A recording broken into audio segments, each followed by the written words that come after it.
Hello and welcome to Americans Learn. My name is Lauren, and today I'm going to be looking at the Fat Electrician. This is a recent one from him, The Berlin Wall, or How Communism Turned East Germany into a Prison State. So this one is going to be a little rougher. This one's probably not, this is not going to be as lighthearted as some of these, the more recent Fat Electrician videos that we have watched. It's going to be a little bit more of a difficult watch, I think, but that is what we learn. We need to learn this, and I mean, I already knew that, like, East Germany kind of sucked. Like, I know it was rough. Like, you never really hear any good stories coming out about places where behind the Iron Curtain. It's all horror stories. So, like, we knew this going in. We know this going in. It's going to be a little bit rough, but I'm still looking forward to hearing what the Fat Electrician has to say about it. So, without further ado, let's begin. People are probably going to get mad and call this video propaganda, but in my defense, it's not my fault. The only thing you have to do to make anti-communist propaganda is to open a history book and start reading it out loud. Today we're talking about the Berlin Wall. It is one of the greatest examples he's not wrong. Capitalism versus communism, East versus West, Hungary versus Fed that the world has ever seen. But first, a word from our sponsor. This video is brought to you by Operation Good Boy. It's a monthly subscription box that's got all kinds of good... Are you okay? Don't puke in my office, please. Yeah, you're gonna get a treat in a second if you don't puke. Okay, hang on, 1 second. You ruined my intro. Anyways, it comes. No, he did it! He made it so good! We've got dog poop picker-upper bags, we've got a little doggy first aid kit, we've got daily multivitamins for him, and then we've got Mushu's favorite, the TRE, the treats ready to eat. These are made right here in America, and Mushu is a big fan, right? Mushu! Shake. Good, you didn't puke. Wonderful work. Go ahead. Good job. So yeah, if you've got a dog, go check took out it so Operation Good Boy. I'll have a link delicately. and discount code in the description down below. Let's Adorable. get back to the video. All right, a couple weeks ago Puppy. we talked about the biggest logistical flex of all time, that being the Berlin airlift. I like that his dog's name is Mushu. When the USSR tried to blockade off West Berlin to force them to become communist and to join the USSR, and America and the UK teamed up to deliver them supplies using only cargo planes, landing a cargo plane into West Berlin every 2 minutes, all day, every day for 15 months straight.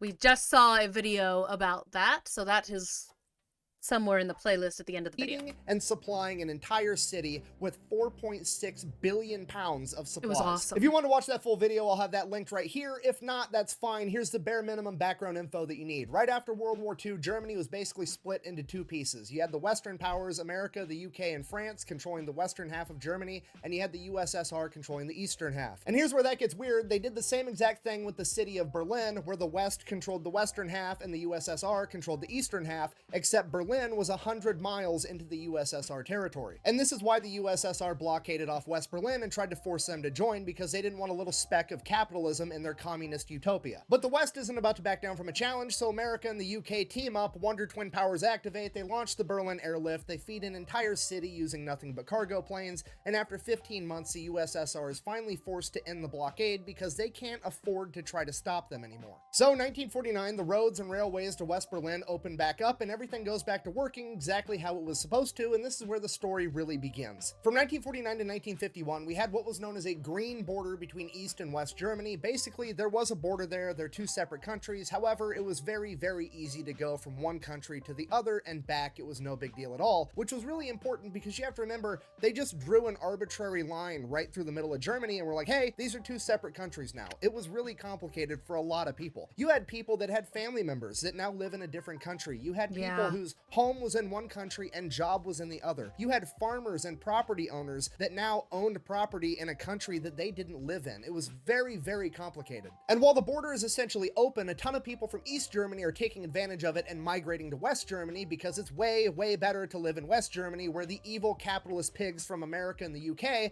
have been funneling in billions of dollars worth of food, money, and resources, helping to build West Germany back up as a country, as opposed to the USSR over in East Germany, who has done the exact opposite because they said, hey, we want our war reparations and we want them right now. The USSR takes over $10 billion worth. It almost seems like they learned nothing from what happened in World War I, where everyone took all of the war reparations really, really quickly, giving certain evil people a very easy foothold to gain power. Just saying. Seems like Stalin didn't learn nothing. Just saying. Not Stalin. Whoever. It seems like the Russian government, was it Lenin at that point?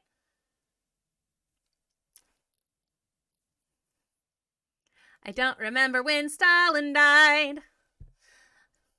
It was Stalin. I'm pretty sure it was Stalin. No, it was Stalin. It was still Stalin at this point. Drink every time I'm an idiot, and then tell me how stupid I am in the comments below. Go. I know. Go. Have at it. I was this close to just completely scrapping this whole thing and starting over, but I won't. I will put this foolishness out for all to see. I don't remember what year we're in even. Worth of hard assets and natural resources out of the East German economy and ships it back home. That is a third of the working capital of the entire country. Quite literally just took a third of their economy and got rid of it. And if that wasn't bad enough, they also liquidated almost every factory in East Germany. They took all of the machinery, all the parts, all the material that they had and shipped it back home to the USSR. Not only have they stripped East Germany of all of their product, they've stripped them of their ability to produce. They can't even work themselves out of this difficult situation. Jeez. Because of this, understandably so, people start leaving East Germany in droves. Now, by 1952, the USSR identifies this problem, understanding, oh shit, obviously our policies aren't very popular. We should probably do something about that. The only question is, what are we gonna do about it? Oh my god, I'm an idiot. Policies that incentivize— I'm so dumb. I'm so dumb. Why did I say— I said Lenin in there? Ugh. I'm an idiot. Why did I say that? That's so long before Stalin? I'm looking it up because I feel like such a moron. I'm such stupid. I'm so sorry. I'm actually looking it up right now. 1952 USSR R, not E, leadership. Who led them? It is still Stalin. Okay.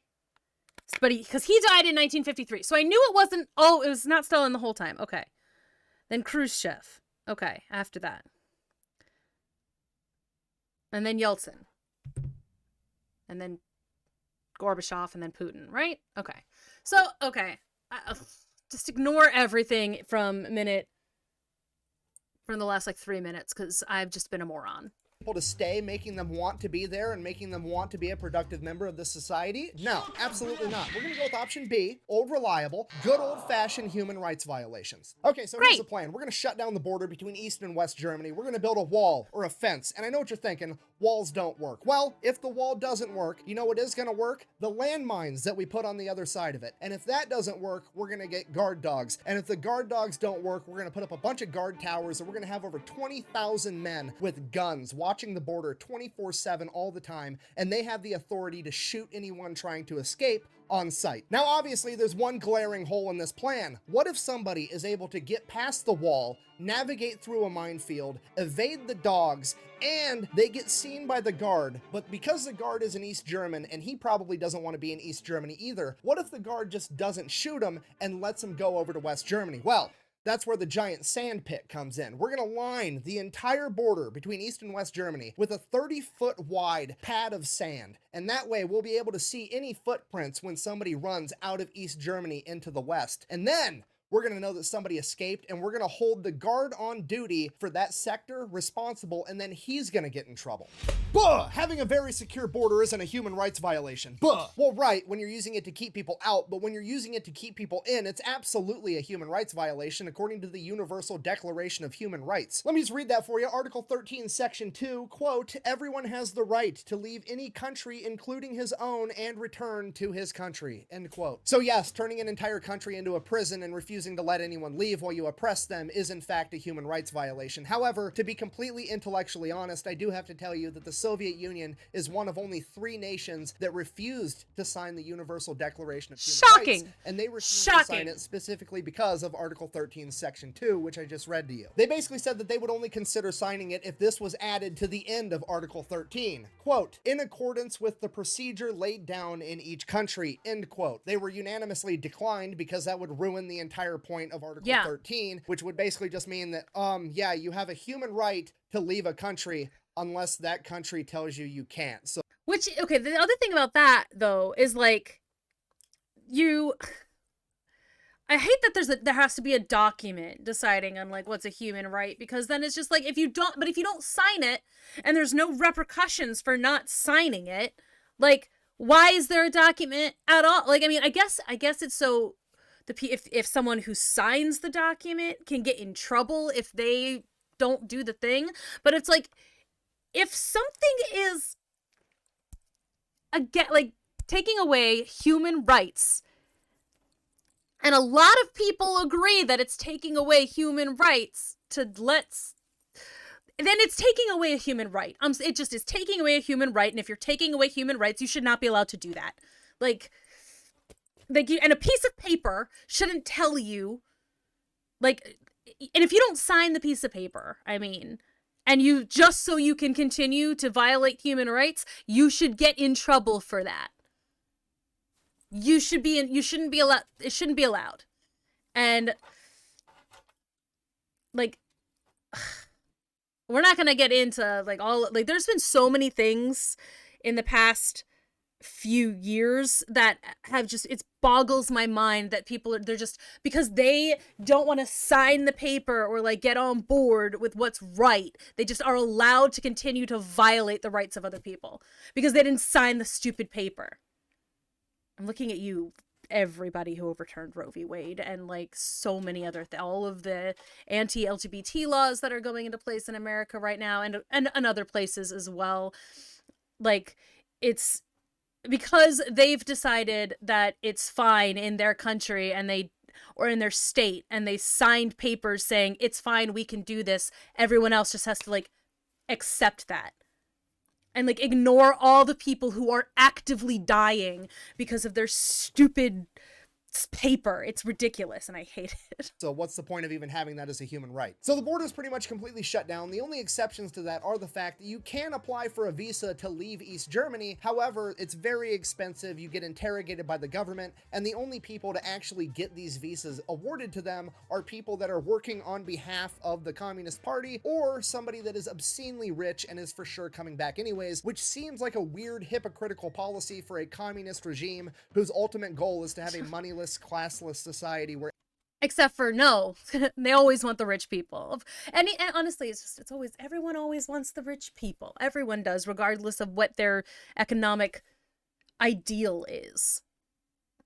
Always. Everybody is treated equally to have, but whatever. And then, of course, they have to allow travel from West Germany into West Berlin, and to do that, there's very, very strict routes anybody traveling from West Germany to West Berlin has to take, and they have to go straight from one, straight to the other, and they hit multiple checkpoints along the way. And this is extremely important because it opens up the Berlin loophole, because Berlin, the city that's 100 miles into communist territory, has that little speck of capitalism in it, and there's no border between West Berlin and East Berlin. So you can literally just walk from East Berlin right into West Berlin, and it's not an issue at all. So that becomes the only way to escape East Germany. People travel to East Berlin and then simply walk into West Berlin, and then they catch a car or a train or a bus from West Berlin to West Germany, and then they never go back. And between 1952 and 1961, somewhere between 2 and 4 million people do this. Wow. Bear in mind, East Germany only has a population of 17 million. That's over 20% of the population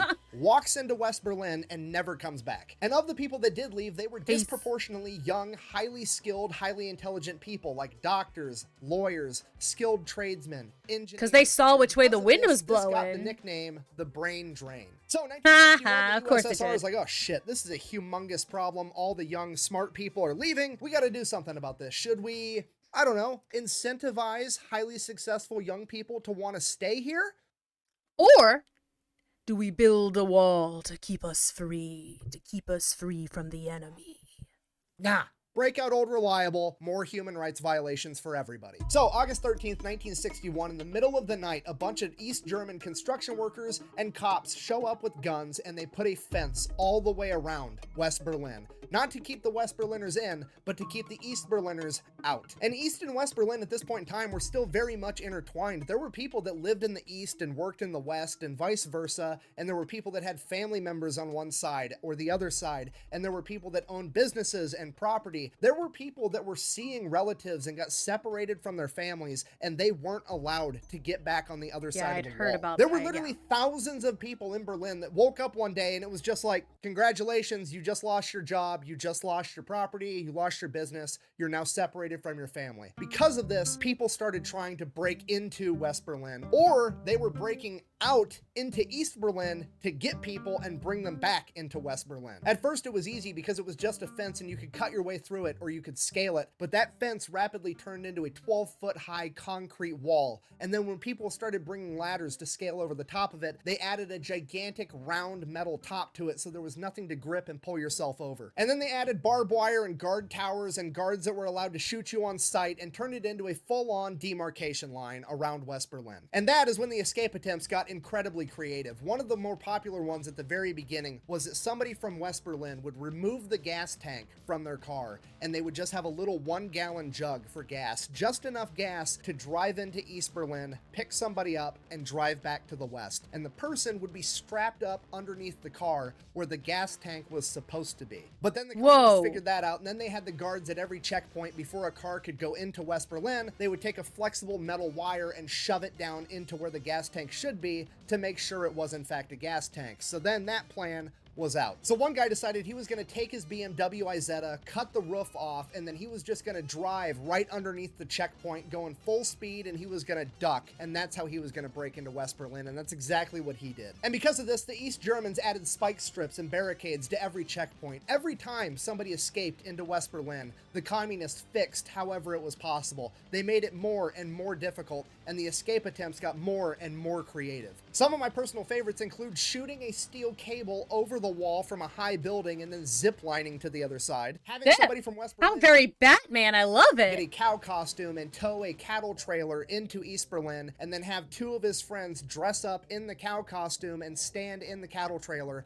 as they made it through the checkpoint. Stealing a tank and trying to drive it through the wall. And when you got away from the Berlin Wall itself and you actually went to the East and West German border, the escape attempts got even crazier. One group of brothers took a farmer's crop duster, painted it like a Soviet MiG plane, flew it from West Germany into East Germany, picked up their other brother, and flew him back. And my absolute personal favorite escape from communism was when 2 fathers got together and for a year and a half gathered fabric and propane and supplies so that they could build a fucking hot air balloon to escape to West Germany. Okay, I'm gonna say that again, but a little bit slower.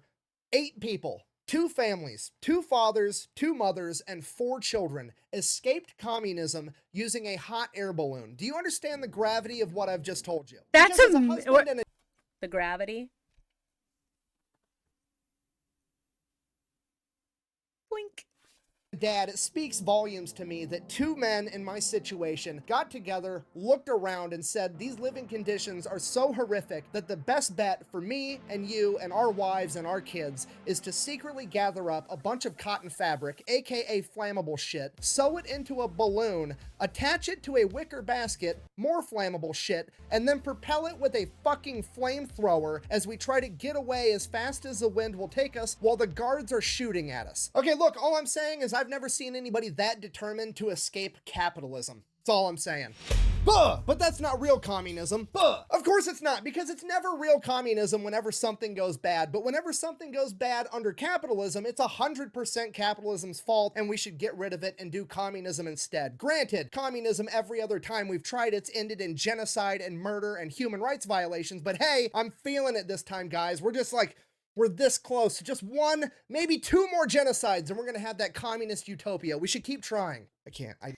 See, for me, I am not for communism at all, but like the way that we currently do capitalism is also causing like these mass slaughter events. Like, people are dying in droves because of the way that the way that we consider corporations people, and so that corporations have more rights than the people working in them under the way we currently do capitalism. That's the problem. Like, I generally really agree with almost everything the Fat Electrician has to say, but I do not think that the way we're doing capitalism is right either. Like, it is better than the way the communism usually shakes out. Yes, I will grant him that. But we need to do better, and we need to figure out something. And whether that's more taxes for corporations or just the uber wealthy, we need to figure out, and again, that's not going to happen until we change who's in power and who's voting on what and how much corporations are allowed to give our politicians, because our corporations are allowed to give our politicians so much money, and because we don't have term limits, they just keep accepting that money so they can stay in power. And look, it's a problem, is what I'm saying. And just because I don't have the fix myself currently right now, I can still admit that the way we do things right now is not working either. It's bad for most people. Even if many people still are doing okay, there are ways that we could all be doing better. And most of those ways involve taxing corporations more and not treating them like people, and like giving humans more rights than entities, like corporate entities. So anyway, that's my soapbox. If he gets a soapbox, I get a soapbox. I need a beer. Jesus. I would get a beer, but I'm on dry January. Anyways, the wall around Berlin gets more and more impenetrable, and eventually the only way to actually escape into West Berlin is to dig a tunnel and crawl your way out, which a ton of people do. Now, obviously, this is a PR nightmare. The communists have to explain to everybody why on earth they blocked off West Berlin and they're not letting anybody through, and because of that, they decide to give the Berlin Wall their name, the Anti-Fascist Rampart. Fascism, obviously referring to Nazis, which makes this, I believe, one of the first historical appearances of the unfortunately still prevalent line of thinking that anybody that disagrees with me or how I live my life or my politics must be a Nazi. Yeah, that was the official stance of the Soviet Union, basically accusing every Western power of being a fascist regime and saying they built the wall to, quote, protect against fascist elements conspiring to prevent the will of the people, despite the fact that the apparent will of the people was to leave their communist regime, but whatever. Just excuse me one more time. I'm so sorry. I just have to Google something real quick. How to recognize a cult. Absolute authoritarianism without accountability. Check. Zero tolerance for criticism or questions, like getting arrested for political jokes, so I'm going to go with check. Lack of meaningful financial disclosure regarding the budget. Check. Unreasonable fears about the outside world that often involve evil conspiracies and persecutions. Check. Okay, sorry. Anyways, back to the video. Despite all the propaganda saying the Western world was literally just a bunch of Nazis, most people in East Germany didn't buy it, and a ton of them still tried to escape to the West. Over the duration of the Berlin Wall, over 100,000 people would be captured and imprisoned for either telling political jokes, criticizing the government, or attempting to escape. In just a couple years, by 1964, these political prisoners were starting to stack up really quickly, and the USSR had to do something about it because it was costing them money and the prisons were full and they had to get rid of all these people. So, I mean, what's a communist regime to do? Well, that's easy. We've got all these prisoners that we don't want. They don't want to be here. Let's ransom them over to the West, and that's exactly what they did. Oh, God, okay. I honestly thought it was going to be like firing squad or something for a second there. Like, it would not surprise me at all. It would horrify me, but it would not shock me if they decided that they were just going to kill folks. 3,000 political prisoners to the West, and the West paid on average 4,000 Deutschmarks per person. I say on average because it wasn't a static price. The USSR put different values on different people based on their skills and job set. For example, a general laborer might only bring 1,800 Deutschmarks, whereas a doctor could bring 15,000. Now, granted, I'm probably reading way too far into this, but I do find it a tiny bit hypocritical that the communist government, the same government that supposedly is striving to create a moneyless, classless society where everybody is equal, is also taking political prisoners, assigning different values on their life based on their ability to produce an economic output, almost like they're putting them into separate classes, implying that some people are worth more than others, and then they're turning around and trying to sell them to another government for money, which is allegedly something else they don't want, which is, you know, weird. It's almost like it's all a bunch of talking points and bullshit so they can have a bunch of control. I can do this all day. How long? What is it going to take to convince you that communism is bullshit? Tell me. I'll do it. Nothing. I get it. I'm with him on like all of those points. 100%. So I feel like people are going to get mad at me in this video, which is, you know what? Fine. But like I don't not agree with him, I think, is basically what I'm saying. But I also think that we need to look at the problems that occur when we bow to the almighty dollar. That's all. Like, communism is bad objectively. Like, yes, it is. It has never worked out. It won't ever work out as long as humans are in charge of creating. No economic system is going to work out as long as humans are in charge of creating it, not going to lie. Not that I want AI to be in charge. I mean, people suck. And we're always going to devolve into looking out for number one. But look, I'm not saying I'm not trying to say I agree with the points of communism, at least not in practice, not the way it works. It doesn't work. I'm also just saying that it's not like capitalism is perfect either. And I feel like a lot of the times when people try to compare the two, they put capitalism as this like amazing paragon of virtue and righteousness and perfection, and this is how everyone should do it, and I disagree. Your Honor, I object! So I'm gonna get in trouble. Because it's devastating to my case! Good call! In addition to the 33,000 political Was that prisoners, Steve Carell? the USSR essentially auctioned... No, that was Jim Carrey in Liar Liar. I got it. I know the movie reference. That was definitely Jim Carrey in Liar Liar.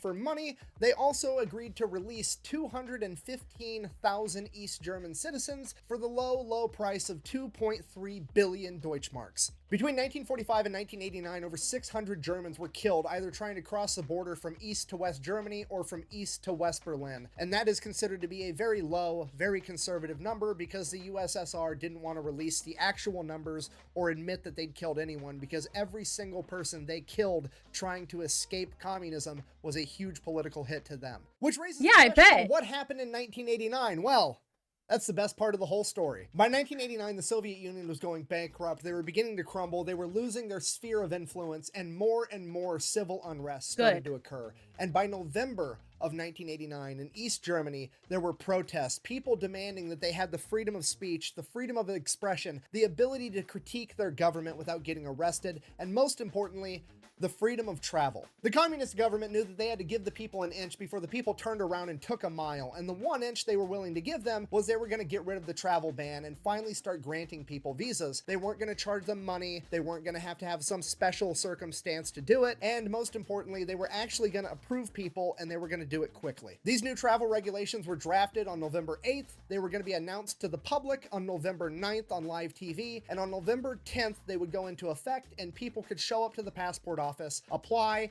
and ideally get accepted and have the freedom to travel west. And that's kind of what happened. November 8th, the new regulations get drafted. That's fine. November 9th, they hand the new regulations to a government spokesperson by the name of Gunter Schabowski, and he's going to read them on a government press conference on live TV. He didn't have time to read through all the papers. Nobody took the time to explain it to him, so on live TV, he just kind of wings it. We'll do it live!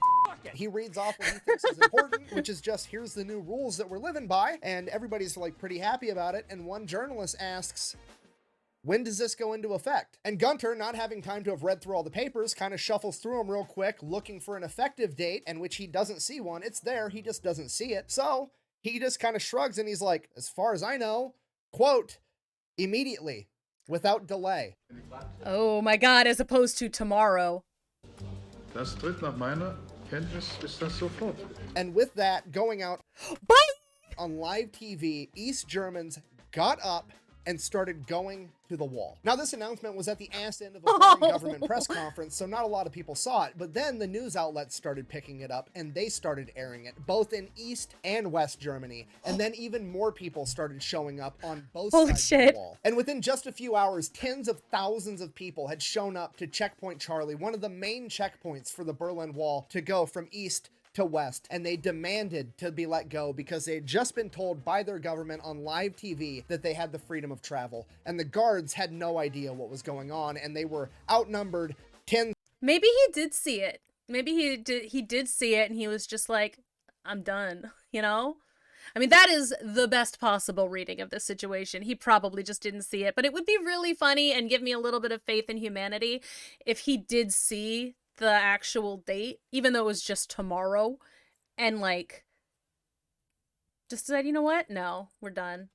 Of thousands to one. And eventually the guards were forced to simply let people through, and then word spread that they actually let them through, and all of Berlin, both east and west, came out and had basically the biggest block party the world has ever seen, as a city that had been divided in half for 28 years was finally reunited. And then they celebrated this reunification by tearing down the wall that had separated them for so long. In conclusion, Germany after World War II is the closest thing to a controlled experiment that you can have, pitting capitalism against communism to see which one would triumph in real life. They took one country with one people, divided it down the middle, and gave each a set of rules to live by. And while capitalism is far from perfect and it has a ton of things that we can improve upon, I think the results of this experiment speak for themselves. I'll Thanks give him for that. watching. Best way to support the channel is go buy some merch at thefatelectrician.com. I have bought his merch. Bang.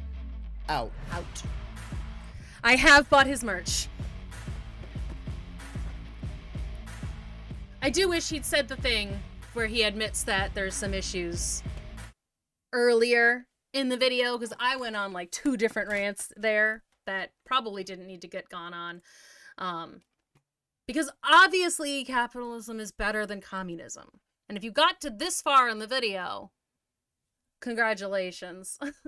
Because it's like, it is objectively better.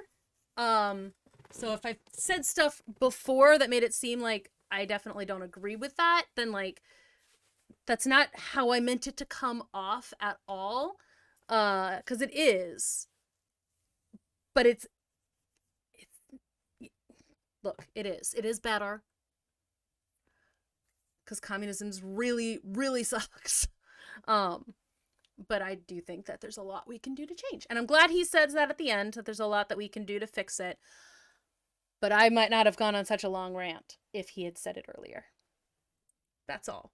That's all, folks. And like I said, people are gonna get mad at me for this one. I'm gonna lose like 25 subscribers. So RIP, I guess. But that's okay. It's all right. I'll live. And again, like what he said too, it's like, just, we don't all have to agree exactly ideologically to make a happy world. Like, we can have some differences of opinion. But yeah, I know I'm gonna get some flack for this episode. Oh boy. Oh well.